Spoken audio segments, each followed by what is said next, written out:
Hello guys, good morning to all of you. Welcome back to learn with Lakshmi Sharma.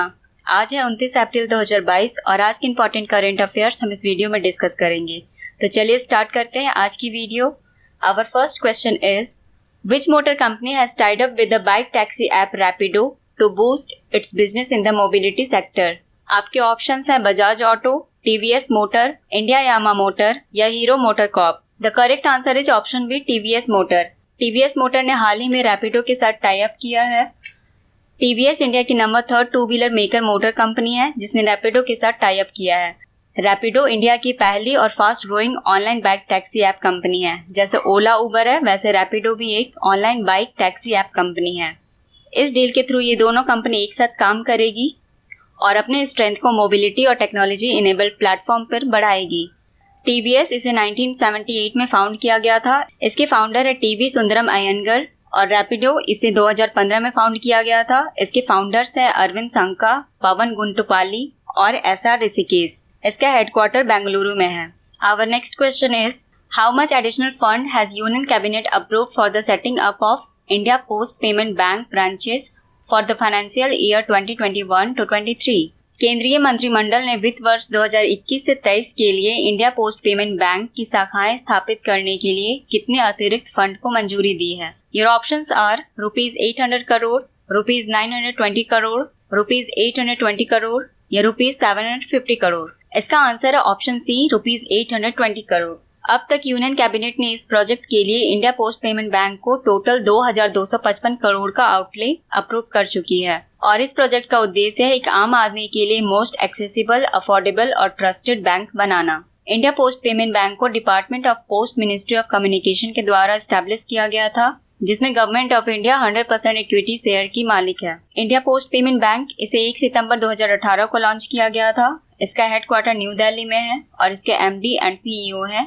जे वेंकटरामू। आगे बढ़ते हैं guys. Our next question is Russia has stopped natural gas supply to 2 NATO nations. Name the nations. रूस ने 2 NATO देशों को प्राकृतिक gas की आपूर्ति रोक दी है। राष्ट्रों के नाम बताइए। आपके ऑप्शंस है Canada and France, Greece and Hungary, Denmark and Belgium या option D Poland and Bulgaria. The correct answer is option D, Poland and Bulgaria. ये दोनों नाटो नेशंस है जिसमें हाल ही में रशिया ने अभी नेचुरल गैस सप्लाई को बंद कर दिया है। नाटो जिसकी फुल फॉर्म है नॉर्थ अटलांटिक ट्रीटी ऑर्गेनाइजेशन, इसे नॉर्थ अटलांटिक अलायंस भी कहा जाता है। ये एक इंटर गवर्नमेंट मिलिट्री अलायंस है जिसमें 30 मेंबर स्टेट्स हैं और इन स्टेट्स में से 28 यूरोप में है और 2 नॉर्थ अमेरिका में है।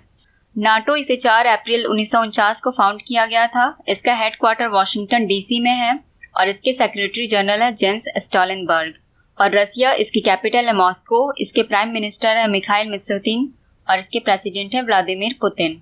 Next question is who among the following has won the pink lady food photographer of the year 2022 for the photo titled कबाबियाना। निम्नलिखित में से किसने कबाबियाना शीर्षक वाली तस्वीर के लिए 2022 की पिंक लेडी फूड फोटोग्राफर का पुरस्कार जीता है। आपके ऑप्शंस है देवदत्ता चक्रवर्ती, डब्बू रत्नानी, राधिका रामासामी या अर्जुन मार्ग। इसका आंसर है ऑप्शन ए, देवदत्ता चक्रवर्ती। इन्होंने एक फोटो कैप्चर किया था जिसका टाइटल है कबाबियाना।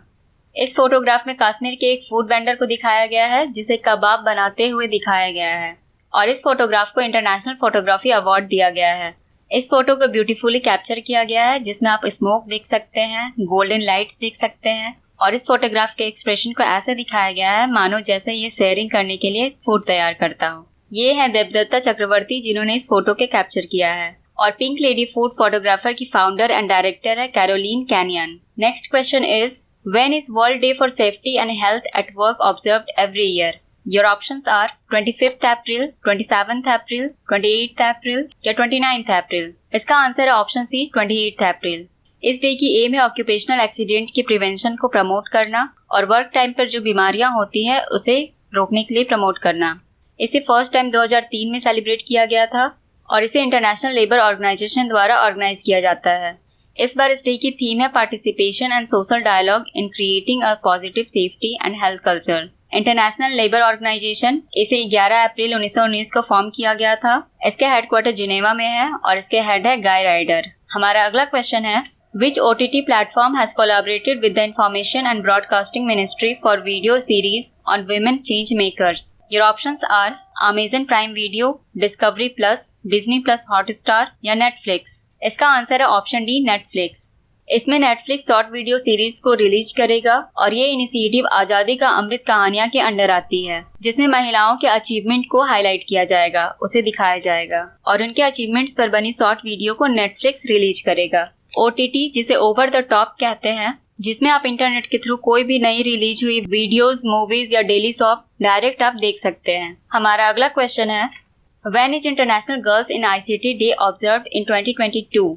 Your options are 24th April, 29th April, 28th April या 27th अप्रैल। इसका आंसर है ऑप्शन सी, 28th अप्रैल। इसे एनुअली अप्रैल के 4th थर्सडे को सेलिब्रेट किया जाता है और इस बार इसे 28 अप्रैल को सेलिब्रेट किया गया। ये डे एक ग्लोबल मूवमेंट है जिसमें गर्ल्स और यंग वुमेन को इनकरेज किया जाता है कि वो अपने स्टडी को एक्सेस कर सके। इसे एनुअली अप्रैल के 4th थर्सडे को सेलिब्रेट किया जाता है और इस बार इसे 28 अप्रैल को सेलिब्रेट किया गया। STEAM इसकी फुल फॉर्म है science, technology, engineering, arts and math. इस बार इस डे की थीम है access and safety. Our next question is, which company became the first Indian company to hit a rupees 19 lakh crore market capital valuation? कौन सी company 19 lakh crore रुपए के बाजार पूंजी मूल्यांकन को हिट करने वाली पहली भारतीय कंपनी बन गई है? आपके ऑप्शंस है Mahindra and Mahindra, Tata group, Reliance industries limited या HCL लिमिटेड। इसका आंसर है option C, Reliance industries limited. April में इस कंपनी का मार्केट वैल्यूएशन बढ़कर 19,12,814 करोड़ हो गई है। इससे पहले मार्च में इसकी मार्केट वैल्यूएशन 18 लाख करोड़ थी। रिलायंस इंडस्ट्रीज लिमिटेड इसे 8 मई 1973 को फाउंड किया गया था। इसका हेडक्वार्टर मुंबई में है और इसके फाउंडर थे Dhirubhai Ambani. Next question is, which union minister has inaugurated the ministry's month-long mega event Enterprise India under the celebration of आजादी का अमृत महोत्सव? आजादी का अमृत महोत्सव के समारोह के तहत किस केंद्रीय मंत्री ने मंत्रालय के महीने भर चलने वाले मेगा इवेंट एंटरप्राइज इंडिया का उद्घाटन किया है? आपके ऑप्शंस है अमित शाह, नारायण राणे, हरदीप सिंह पुरी या ज्योतिरादित्य सिंधिया। इसका आंसर है option B, Narayan Rane. Narayan Rane MSME के यूनियन मिनिस्टर हैं और हाल ही में इन्होंने इस इवेंट को इनॉग्रेट किया है और ये इवेंट MSME के इनिशिएटिव्स, उसके स्कीम्स को प्रमोट करेगी और इसके बारे में अवेयर करेगी। हमारा अगला क्वेश्चन है, cabinet committee on economic affairs has approved the continuation of lending under the PM Svanidhi till dash. आर्थिक मामलों की कैबिनेट समिति ने कब तक PM स्वनिधि के तहत ऋण जारी रखने की मंजूरी दी है? आपके ऑप्शंस हैं मार्च 2023, दिसंबर 2023, सितंबर 2024 या दिसंबर 2024। इसका आंसर है ऑप्शन डी, दिसंबर 2024। PM स्वनिधि को दिसंबर 2024 तक एक्सटेंड कर दिया गया है। PM स्वनिधि स्कीम के तहत स्ट्रीट वेंडर्स को अफोर्डेबल लोन्स दी जाती है। स्ट्रीट वेंडर्स जैसे fruit sellers, vegetable sellers etcetera. PM Svanidhi इसकी फुल फॉर्म है prime minister street vendors Atmanirbhar Nidhi. इसे 1 जून 2020 को लॉन्च किया गया था और इसे ministry of housing urban affairs ने लॉन्च किया था। Ministry of housing and urban affairs की यूनियन मिनिस्टर है Hardeep Singh Puri. Next question is, When was World Stationery Day celebrated in 2022? विश्व स्टेशनरी दिवस 2022 में कब मनाया गया? आपके ऑप्शंस है 26 अप्रैल, 27 अप्रैल, 28 अप्रैल या 25 अप्रैल। इसका आंसर है ऑप्शन बी, 27 अप्रैल। इस डे को अप्रैल के लास्ट वेडनेसडे को मनाया जाता है और इस बार इसे 27 अप्रैल को सेलिब्रेट किया गया। इस डे की एम है स्टेशनरी के इम्पोर्टेंस को बताना और कंप्यूटर्स के बजाय पेपर का यूज ज्यादातर करने के लिए अवेयर करना। और इस डे को स्टेशनरी के यूज के लिए और इसे प्रोटेक्ट करने के लिए पूरे वर्ल्ड में सेलिब्रेट किया जाता है। इसे सबसे पहले 2012 में सेलिब्रेट किया गया था और इसे मैग्ना कार्टा, जो ब्रिटिश हिस्ट्री के एक इम्पॉर्टेंट रिटन डॉक्यूमेंट्स है, उसके क्रिएशन की 800th एनिवर्सरी के अवसर पर सेलिब्रेट किया जाता है। मैग्ना कार्टा इसे 1215 में क्रिएट किया गया था। Next question is, Recently, Alvira Brito passed away. She was a former captain of which sports team? हाल ही में अल्वेरा ब्रिटो का निधन हो गया। वह किस खेल टीम की पूर्व कप्तान थी? आपके ऑप्शंस हैं क्रिकेट, फुटबॉल, कबड्डी या hockey. The correct answer is option D, hockey. ये हॉकी टीम की पूर्व कप्तान थी। ये है अल्वेरा ब्रिटो, जिनका हाल ही में निधन हो गया है और ये हॉकी टीम की सेकंड वीमेन हॉकी प्लेयर थी जिन्हें अर्जुन अवार्ड दिया गया था। इन्हें यह अवार्ड 1965 में दिया गया था और इनसे पहले यह अवार्ड एने लम्सटन को मिला था। Next question is, what rank has India scored in the 35th edition of the Asian wrestling championship 2022? एशियाई कुश्ती चैंपियनशिप 2022 के 35वें संस्करण में भारत ने कौन सी रैंक हासिल की है? आपके ऑप्शंस हैं 4th, 3rd, 5th या 6th। इसका आंसर है ऑप्शन सी, 5th। इस चैंपियनशिप में इंडिया ने 5th रैंक हासिल की है। इस चैंपियनशिप में इंडियन रेसलर्स ने टोटल 17 मेडल्स जीते हैं, जिनमें से 1 गोल्ड, 5 सिल्वर्स और 11 ब्रॉन्ज मेडल्स हैं, और ये 1 गोल्ड रवि दहिया ने जीता है। ये चैंपियनशिप मंगोलिया के उलानबाटर में आयोजित किया गया था और रवि दहिया पहले इंडियन बन चुके हैं जिन्होंने 3 gold medal Asian wrestling championship में जीता है। इन्होंने 2020 में नई दिल्ली में गोल्ड मेडल जीता था, 2021 में अल्माटी में जीता था और 2022 में उलानबाटर में जीता है, जहां अभी रिसेंट में ये चैंपियनशिप चल रही थी। इस लिस्ट में जापान टॉप पर है जिसने टोटल 21 मेडल्स जीते हैं। इसके बाद ईरान है जिसने 15 मेडल्स जीते हैं। उसके बाद कजाकिस्तान है जिसने 21 मेडल्स जीते हैं। नेक्स्ट किर्गिस्तान है जिसने 14 मेडल्स जीते हैं और 5th रैंक में है हमारा इंडिया जिसने टोटल 70 मेडल्स जीते हैं। अगला क्वेश्चन है, which payment bank has tied up with IndusInd bank to offer fixed deposit facilities to its customers? किस भुगतान बैंक ने अपने ग्राहक को सावधि जमा यानी एफडी की सुविधा प्रदान करने के लिए इंडसइंड बैंक के साथ करार किया है? आपके ऑप्शंस हैं Paytm payment bank, Airtel payment bank, Jio payment bank या फिनो पेमेंट बैंक। इसका आंसर है option B, Airtel payment bank. इसमें कस्टमर्स 500 रुपए से लेकर 1,90,000 रुपए तक के एफडी करा सकते हैं और ये सर्विस एयरटेल थैंक्स ऐप पर प्रोवाइड की जाएगी। इस पार्टनरशिप के बाद Airtel payments bank saving accounts के कस्टमर को 6.5% तक का इंटरेस्ट रेट पर एनम मिल सकता है और सीनियर सिटीजन्स को एडिशनल 0.5% तक का इंटरेस्ट रेट दिया जाएगा। एयरटेल पेमेंट्स बैंक को 5 जनवरी 2022 को आरबीआई के द्वारा शेड्यूल्ड बैंक का स्टेटस मिल गया था और ये status reserve bank of India के आरबीआई एक्ट 1934 के तहत दिया गया था।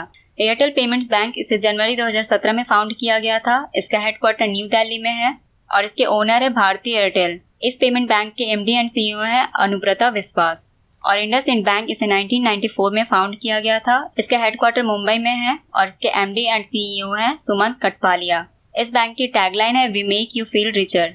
Next question is, recently Robert Golob has been elected as prime minister of which country?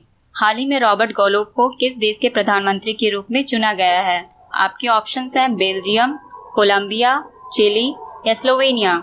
इसका आंसर है ऑप्शन डी, स्लोवेनिया। ये है रॉबर्ट गोलोब और इन्हें स्लोवेनिया का नया प्राइम मिनिस्टर चुना गया है और इन्होंने 3 टाइम के प्राइम मिनिस्टर रहे जानिस जानसा को डिफीट किया है। स्लोवेनिया, इसकी कैपिटल है जुबिलजाना, इसके प्रेसिडेंट है बोरुट पहोर और इसकी करेंसी है यूरो। हमारा अगला क्वेश्चन है, which of the following UPI has become operational at NeoPay terminals in the UAE?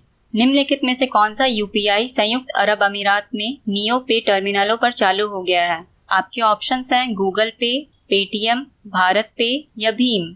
इसका आंसर है ऑप्शन डी, भीम। इसे national payment corporation of India international payment limited ने अनाउंस किया है और ये इनिशिएटिव मिलियंस ऑफ इंडियंस को एम्पावर करेगी जो यूएई के लिए ट्रैवल करते हैं। इस भीम यूपीआई का यूज करके ये सेफली और कन्वीनियंटली पेमेंट कर सकते हैं। नियो पे यूएई के मर्सिक बैंक की एक सब्सिडियरी पेमेंट कंपनी है और भीम इसकी फुल फॉर्म है भारत इंटरफेस फॉर मनी। ये एक यूपीआई ऐप जिसके थ्रू आप सिंपल, इजी और क्विक पेमेंट कर सकते हैं। इसे 30 दिसंबर 2016 को लॉन्च किया गया था और इसे National Payments Corporation of India ने डेवलप किया था। हमारा अगला क्वेश्चन है, which district became the country's first district where all gram panchayat have community libraries? कौन सा जिला देश का पहला जिला बना जहां सभी ग्राम पंचायतों में सामुदायिक पुस्तकालय है? आपके ऑप्शंस है बिलासपुर, मौलुगम बूंदी, भावनगर या जामताड़ा। इसका आंसर है ऑप्शन डी, जामताड़ा। ये झारखंड की डिस्ट्रिक्ट है जहाँ के सभी ग्राम पंचायतों में एक सामुदायिक पुस्तकालय है। इस जिले की पॉपुलेशन लगभग 8 लाख है और यहाँ टोटल 118 ग्राम पंचायत हैं, जिसमें हर ग्राम पंचायत के गांव में एक वेल इक्विप्ड लाइब्रेरी है और ये लाइब्रेरी स्टूडेंट्स के लिए सुबह 9 बजे से शाम के 5 बजे तक खोला जाता है। झारखंड, इसकी कैपिटल है रांची, इसके चीफ मिनिस्टर है हेमंत सोरेन और इसके गवर्नर है Ramesh Bais. Next question is, which of the following villages has become India's first carbon neutral panchayat? निम्नलिखित में से कौन सा गांव भारत का पहला कार्बन न्यूट्रल पंचायत बन गया है?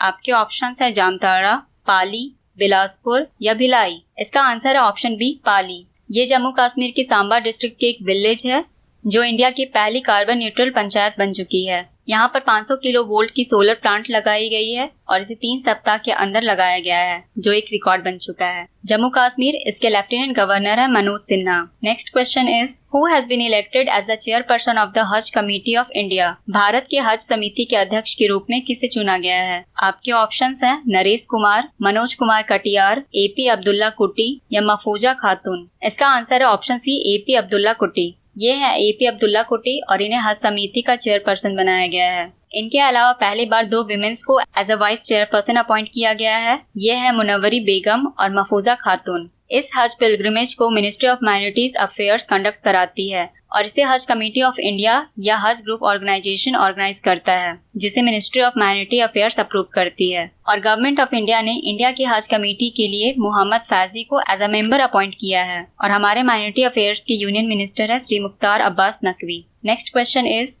Who has been appointed as NASSCOM chairperson for 2022 to 23? 2022 से 23 के लिए NASSCOM अध्यक्ष के रूप में किसे नियुक्त किया गया है? आपके ऑप्शंस है कृष्णन रामानुजम, अश्विन यार्डी, अजय कुमार सूद या बबीता सिंह। इसका आंसर है ऑप्शन ए कृष्णन रामानुजम। ये है कृष्णन रामानुजम और इन्हें NASSCOM का चेयरपर्सन अपॉइंट किया गया है। इन्होंने रेखा M मेनन को रिप्लेस किया है जो इनसे पहले इस पोस्ट पर थी।